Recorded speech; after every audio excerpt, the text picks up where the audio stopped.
اللہ اکبر اللہ اکبر۔ ذرا آج کل فلسطین اور اسرائیل کا قصہ چل رہا ہے تو یوٹیوب پہ ہر طرح کے کلپ آ رہے ہیں۔ شاید اس نوجوان نے بھی کلپ سن لیا ہے کہ عرب پر تباہی آئے گی، ویل للعرب، عرب کے لیے ہلاکت و تباہی ہے۔ اور جیسے بتا رہے ہیں کہ جو وہ باوجود زیادہ ہونے کے پھر بھی جو وہ کہتے ہیں کہ مشرکین کا کفار کا قبضہ ہو جائے گا ہے۔ اور جیسے بتا رہے ہیں کہ جب وہ تو یہ تو پھر تو مایوسی پھیلنے والی بات ہے۔ جب گریٹر اسرائیل بننا ہی ہے تو پھر لڑنے کی کیا ضرورت ہے بھائی ہے؟ تو یہ تو مایوسی کی بات ہے۔ تو کیونکہ نبی نے کہہ دیا تو اب یہ تو ہونا ہی ہونا ہے، تو جب ہونا ہے تو پھر اب کیا کریں، مایوس ہو کے بیٹھ جائیں۔ جیسے یہ نوجوان جو ہے علیمیہ بھی مایوس ہو رہا ہے کہ یار کیا فائدہ لڑنے کا، یہ تو ہوگا ہی ہوگا۔ تو بھی اگر یہ بات ہے تو مرنا تو ہے ہی ہے نا، مرنا ہی ہے نا، یہ تو ڈیفینیٹ، اس سے زیادہ ہٹل حقیقت تو کوئی نہیں ہے۔ تو مرنا ہر ایک نے، تو مرنے سے بچنے کی کوشش کیوں کرتے ہیں؟ پھر مرنے سے بچنے کی کوشش کیوں کرتے ہیں؟ حالانکہ یہ تو مرنے کی حقیقت تو وہ اس جنگ والی پیشن گوئی کی حقیقت سے زیادہ اٹل ہے، لیکن جیسے مرنے کے کوئی حالات پیدا ہو تو بھاگتے ہیں ہم جان بچا بھی کیوں؟ انہوں نے کہا جب مرنا ہی ہے تو کیا کوشش کرنی ہے، مر جاؤ بھائی ہے، کیوں جان بچاتے ہیں؟ آپ وہ ایک چونٹی بھی جان بچا کے بھاگتی ہے، چونٹی سوچتی میری بھی جان ہے بھائی، تو کوئی ایسی جاندار چیز نہیں جو اپنی جان بچانے کے نہ بھاگے۔ جبکہ انسان کو تو اللہ نے یہ شعور دے دیا کہ موت کو اٹل حقیقت قرار دیا ہے، تو ہم پھر موت سے بچنے کی کوشش کیوں کرتے ہیں؟ جب موت سے بچنے کی کوشش کرتے ہیں تو اگر نبی پاک صلی اللہ علیہ وسلم نے ایک پیشن گوئی بیان کی ہے جیسے آپ کہہ رہے ہیں کہ کسی اسکالر کے کلپ کے اندر ایسا سنا ہے، تو لہذا مایوسی پیدا ہوتی ہے۔ اس سے پہلے تو آپ کو موت کے تصور سے مایوسی پیدا ہونی چاہیے۔ آپ دکان بھی بند کر دیں، دفتر بھی بند کر دیں، کاروبار بند کر دیں، مرنا ہے یار دفع کرو، کرنا کیا ہے؟ کب مرنا پتہ نہیں یار، شاید کل ہی نہ مر جاؤں، کیا کرنا ہے یہ 20 سال پرانا 20 سال لمبا جو منصوبہ بنانے، کوئی نہیں کرتا۔ کوشش ہر بندہ کر رہا ہے، ٹھیک۔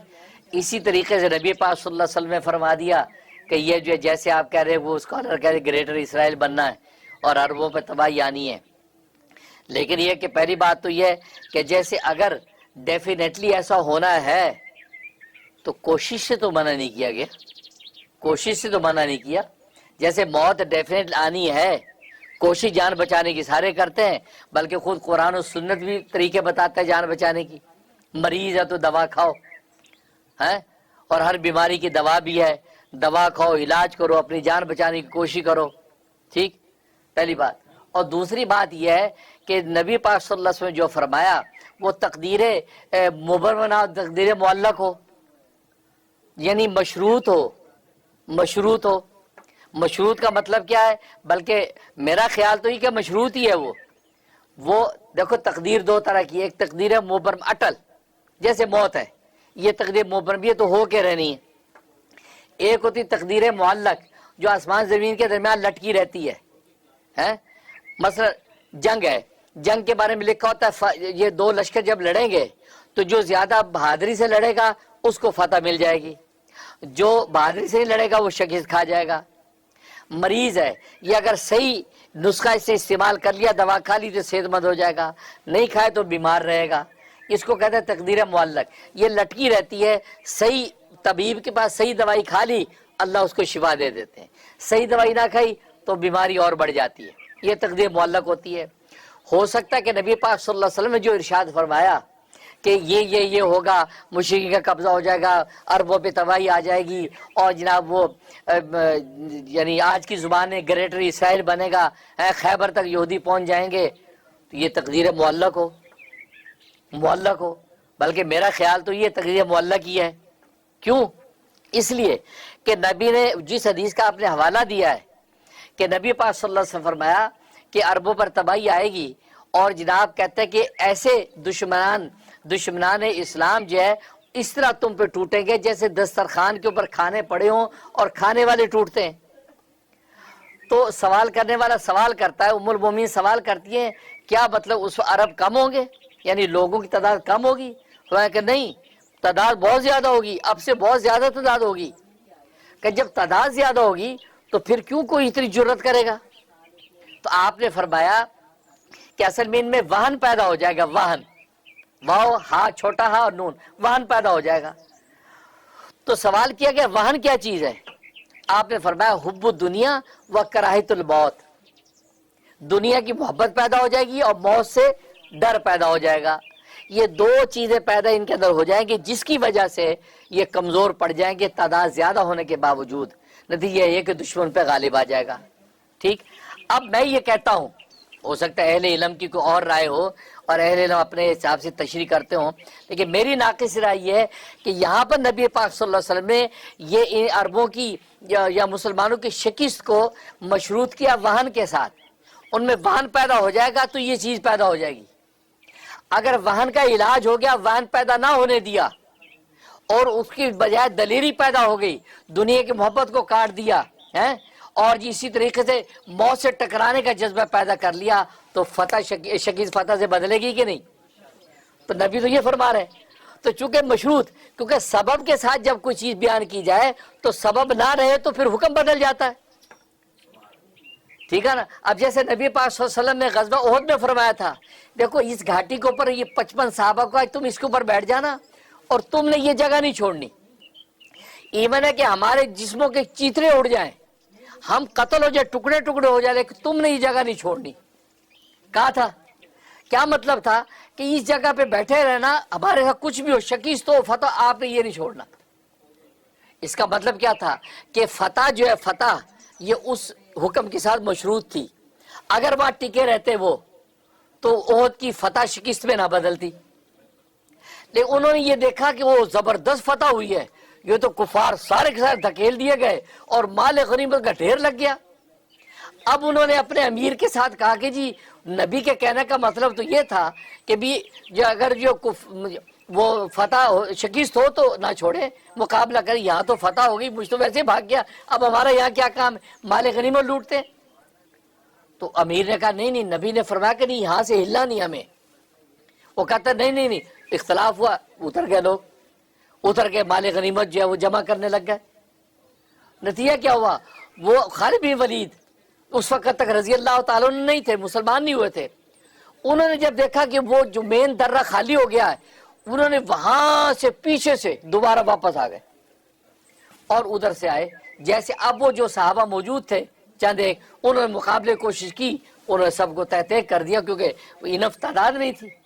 لہذا مسلمان جو وہ مال غنیمت جمع کرنے میں لگے ہوئے تھے، وہ جب پیچھے خالد بن ولید کا لشکر آیا اور جو کفار ادھر بھاگ گئے تھے، انہوں نے جب پلٹ کے دیکھا کہ پیچھے سے خالد بن ولید لشکر لے کے آ گیا، وہ بھی واپس آ گئے، دو طرف سے حملہ ہو، بیچ میں مسلمان تھے۔